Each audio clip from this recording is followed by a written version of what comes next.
Bismillahirrahmanirrahim. Assalamualaikum warahmatullahi wabarakatuh.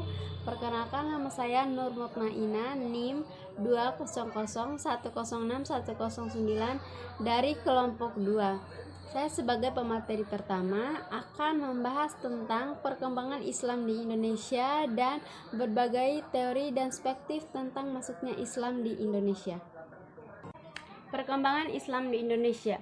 Islam masuk ke Indonesia melalui para pedagang yang singgah di Sumatera Utara pada abad ke-7 Masehi atau sekitar 9 tahun setelah Rasulullah mengumumkan dakwah secara terbuka kepada kaum Quraisy di Mekah. Islam awalnya dibawa oleh para sufi, pedagang dari Mekah atau Mesir ke Sumatera Utara. Dan lama-kelamaan akhirnya para sufi itu mendirikan kampung Arab di Barus, Sumatera Utara, yang dikenal dengan Bandar Khalifah. Dengan menetapnya para sufi atau saudagar di Bandar Khalifah, terjadilah alkulturasi antara orang Sumatera dengan orang-orang dari Mekah dan Mesir itu. Selain itu juga Islam mudah menyebar di Nusantara karena raja dari kerajaan Samudra Pasai memeluk Islam hingga membantu dalam menyebarkan agama Islam, dan juga para wali songo yang melakukan pendekatan kepada masyarakat Nusantara untuk mau memeluk Islam dengan cara menyatukan budaya mereka ke dalam agama Islam, seperti Sunan Bonang yang berdakwah dengan media musik. Karena masyarakat pada saat itu sangat menyukai musik.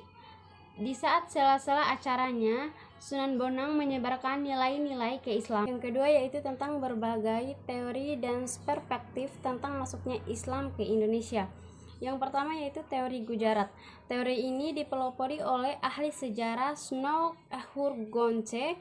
Menurutnya, agama Islam masuk ke Indonesia dibawa oleh para pedagang Gujarat pada abad ke-13 Masehi.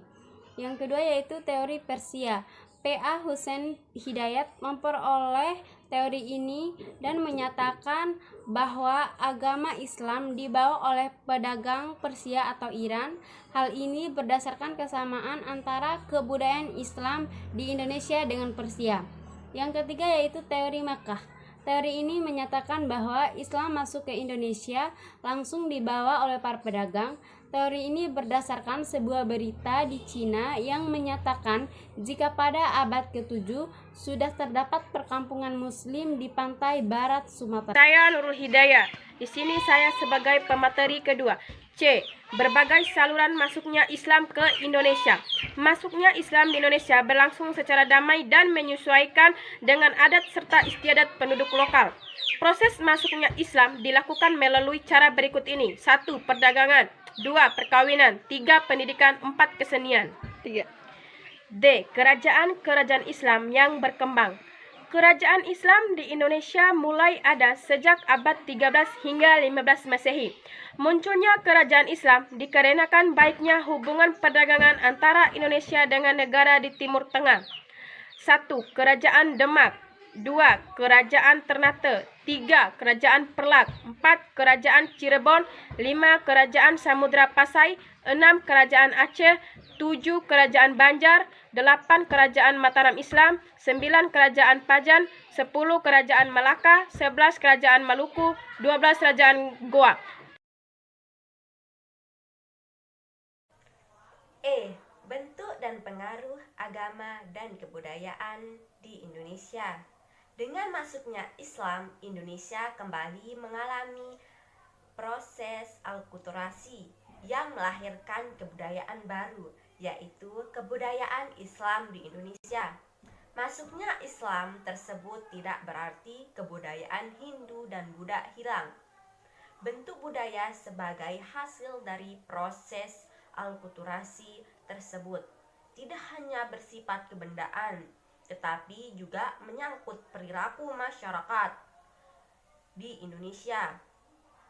Alkulturasi budaya tersebut dapat dilihat dari berbagai bidang seperti 1.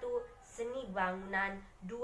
Aksara dan seni sastra, 3. Sistem pemerintahan, 4. Sistem kalender.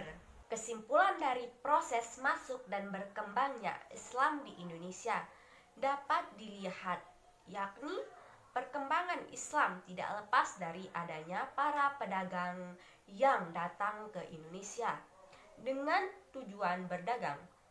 Contohnya, teori Gujarat. Pedagang dari Gujarat datang ke Indonesia dan membawa agama Islam. Ada juga pedagang dari Arab, namanya teori Arab.